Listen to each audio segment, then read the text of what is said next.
After World War II, a lot of military leaders and aviation designers were a bit optimistic about what newly developed technology was going to allow for over the coming decade. Several designs were submitted to meet a new American requirement for a high-tech interceptor that would be capable of utilizing radar and other advanced weapon systems that were barely even on the drawing board. Designs from Northrop and Curtiss-Wright were selected for prototyping, and after a side-by-side evaluation, the Northrop design was selected for production as the F-89 Scorpion. This new jet was enormous, much larger than other first-generation jet fighters, and it featured one of the first afterburning jet engines ever fitted to a production aircraft. The initial plans for its weapon system were completely unrealistic given the technology of the day.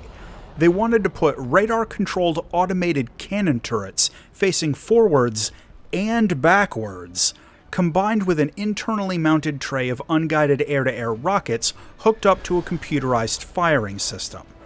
Now, considering that it would be another 20 years before microcomputer-based electronics became available, its internal systems would be controlled by analog electronics and mechanical gearworks. Now, needless to say, the technology of the day couldn't deliver the fully automated firing system in a package that was going to be small enough to fit into an aircraft. The design was changed to use a set of fixed 20mm cannons firing forwards and a radar range-finding gun sight that, admittedly, was very advanced for its time, and a strong argument can be made that the combination of cutting-edge technologies in this plane made it the most advanced fighter in the world when it was first produced.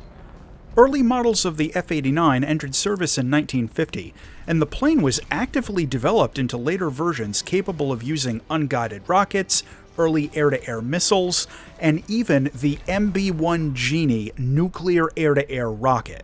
In fact, an F-89J became the only aircraft to ever live fire an air-to-air nuclear weapon during a test in 1957. The F-89 was phased out of frontline service by 1960.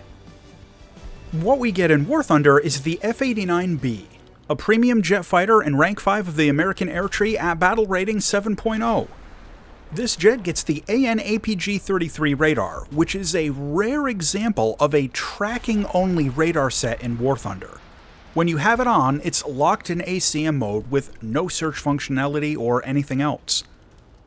The F-89B's armament is a set of 6 20mm M24A1 cannons mounted right up in the nose on the center line with 200 rounds per gun.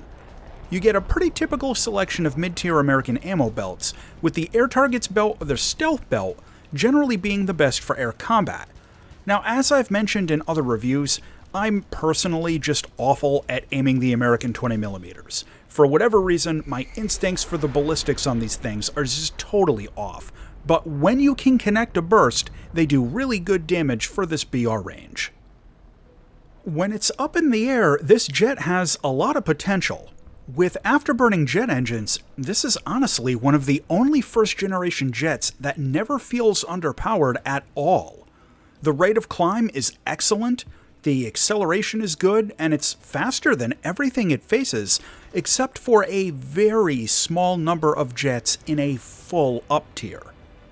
There's a catch though, the afterburners. This jet absolutely chugs fuel with the afterburners on, and it can burn out an entire tank faster than some other entry-level jets will burn through their minimum fuel loads. It's easy to lose track of this, and in fact, in the mission you're watching right now, I actually ran out of gas at the end, as the last engagement just dragged on for way too long, until we eventually broke off, but I wasn't able to make it back to base. In terms of its agility and maneuverability, the F-89B is only average, but here's the thing. Again, the afterburners. This jet isn't going to bleed off energy nearly as fast as most of the other early jet fighters, and this gives you a significant advantage in sustained dogfights. While you may not be able to beat a few of the other jets you face in a pure rate fight, especially in an up tier, you can use careful defensive flying to slowly bleed off most of their energy until you can position for a shot. This is really one of the few entry-level jets that can actually do lower mid-speed dogfights with some level of confidence. Against other jets, that is. Super props still gonna get you if they suck you into a dogfight. Now, it gets combat flaps that it can use at lower speeds for a little extra turning help, and a set of very effective air brakes which are pretty important when you're doing a diving attack. When you take the F-89 out in a battle, it can be a pretty interesting experience, but if you're new to jets, there's going to be a huge learning curve. The first thing I'm going to say is that this plane has a very low BR for what it is, and it actually gets tiered down into fighting props quite frequently. In preparing this review, I ended up with an enormous amount of footage intercepting prop bombers and running away from Spitfires. If you end up in one of those down tiers, you'll want to use your engine power and your high maximum speed to keep your distance, and focus on intercepting targets at higher altitudes who might not be in a good energy state when you catch them, and or doing boom and zoom attacks. Don't forget to use the air brake when you dive in though. At tier, or in an up tier, you can engage in more conventional air combat and dogfights if you want, and as I mentioned, the jet actually does fairly well with that stuff thanks to its strong engines. Now, something to keep in mind though is that this jet is huge. Seriously, it's roughly the size of a twin-engined prop bomber, and it's fairly easy to hit if somebody gets a good angle on you. Now, despite its speed, it can also get tiered into stuff like F-86s and MiG-15s that can generally match its performance and will do better in dogfights, so you've got to kind of try and pick your engagements pretty carefully in an up tier.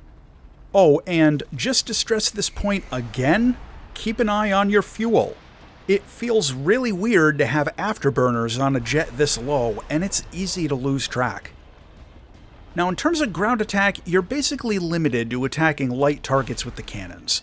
I can't really recommend this one for any kind of ground pounding, and as close air support, its guns can only take out the lightest of enemy targets, so you're going to want to stick to basic air combat regardless of what game mode you're in.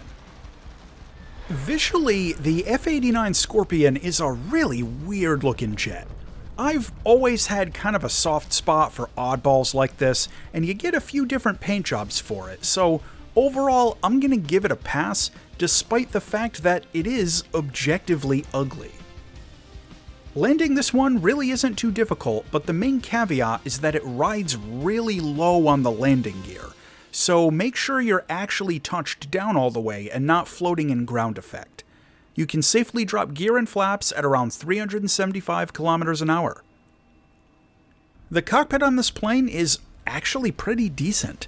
The visibility is surprisingly good for a two-seater, and really my only gripe is that the radar scope in the cockpit doesn't work. Ah well. To close out on the F-89B. This jet has really strong engine power for its BR. Its cannons hit really hard when you can connect with them, and it gets premium bonuses. However, its radar is basically useless. It runs out of fuel pretty quick if you use the afterburner, and it's an enormous target in air combat.